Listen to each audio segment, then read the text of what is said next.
SpaceX is right at the top when discussing space travel and has been a global leader in space innovation and development for years now. Musk himself has proven that his rocket business is ahead of its competitors in every aspect of the industry. However, this also makes SpaceX a target of copycats.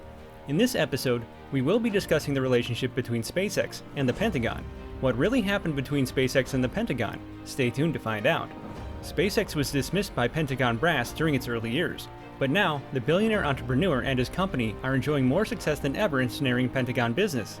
In recent months, Mr. Musk's team has secured deals from everything from launching some of the nation's premier national security satellites to improving weather forecasting for the military to building a new generation of small spacecraft intended to track hostile missiles. In June of 2021, the Pentagon announced that it will be launching an experimental program called Rocket Cargo.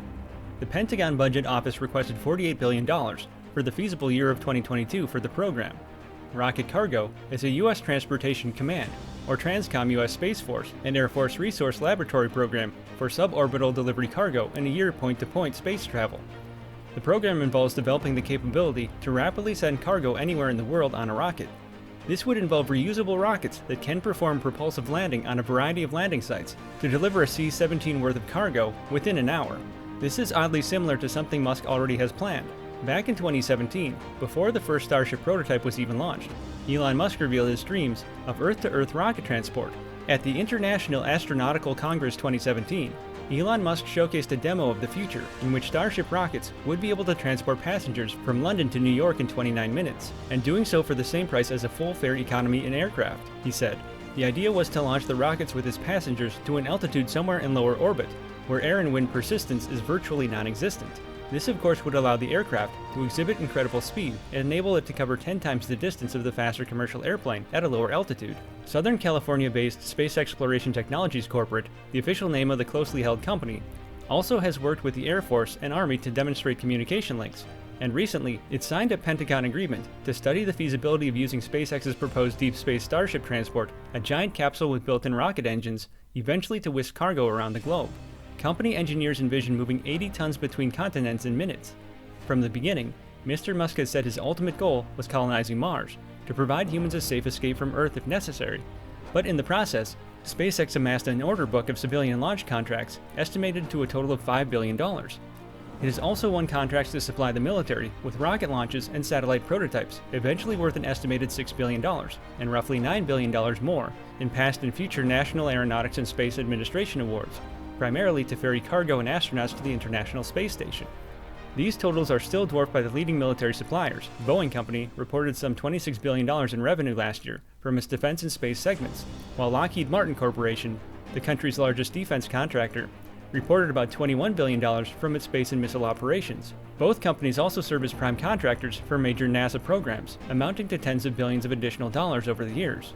Many of SpaceX's contracts rely on the NASA technology, depending on future Pentagon decisions, and offer limited initial revenue.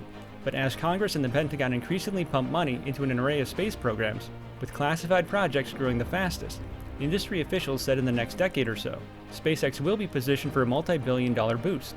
Total defense appropriations could decline if Democrats take the White House and push new spending priorities, but the emphasis on enhanced space capabilities would likely remain in a new administration because it is part of long-term military funding plans and strategies already backed by Congress.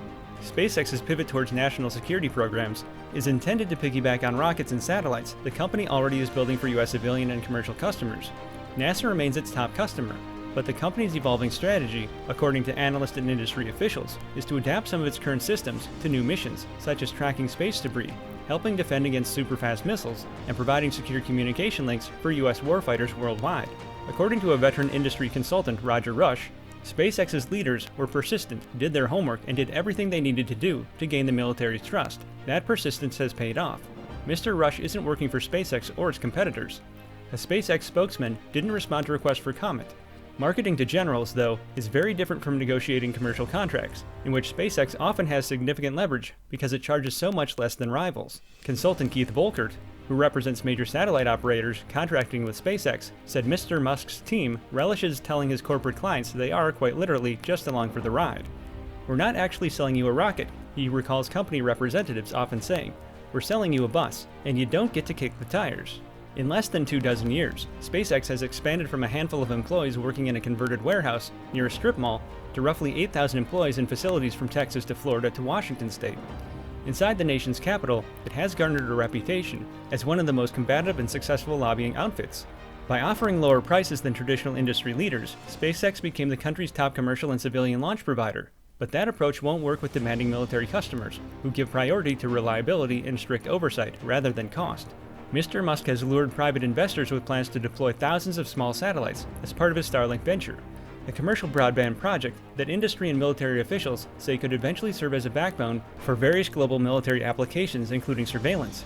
Since getting humans to Mars requires developing and testing novel technology, likely to cost at least $30 billion by Mr. Musk's public estimates, industry officials said SpaceX increasingly is looking to Pentagon revenue to help satisfy those escalating cash needs. The Pentagon already has accepted SpaceX's Falcon 9 as a mainstay for launching an array of Air Force navigation and intelligence satellites, including the previously controversial feature of landing the rocket's lower stage and reusing it on subsequent launches. In August, SpaceX beat out Blue Origin Federation LLC, the space company founded by Amazon.com Inc. chief executive Jeff Bezos, to lock in some 40% of Pentagon launches over the next few years. United Launch Alliance, a rocket joint venture between Boeing and Lockheed Martin, won the remaining missions, but ULA officials have expressed growing concern about SpaceX's inroads to what just a few years ago had been the partnership's virtual monopoly, launching high-value military payloads. They are more than an emerging threat right now, Ken Possenriede, Lockheed Martin's chief financial officer, said in October. As part of the effort to bolster its Pentagon ties, according to industry officials, SpaceX recently hired retired 4-star Air Force General Terrence O'Shaughnessy, the former head of Northern Command, which is responsible for protecting the U.S. against ballistic missile attacks. It isn't clear whether he is a consultant or an employee. SpaceX, which hasn't announced the move, also has recruited other ex-military officers. General O'Shaughnessy couldn't be reached for comment. He declined to comment through his command's press office before leaving his post in August. SpaceX's offerings mirror the Pentagon's growing emphasis on swarms of small, relatively inexpensive satellites, rather than a few expensive behemoths, sometimes derisively called Battlestar Galacticas, that are much harder to maneuver or defend. Let us know what you think about Pentagon's partnership with SpaceX by leaving a comment in the section below. Thanks!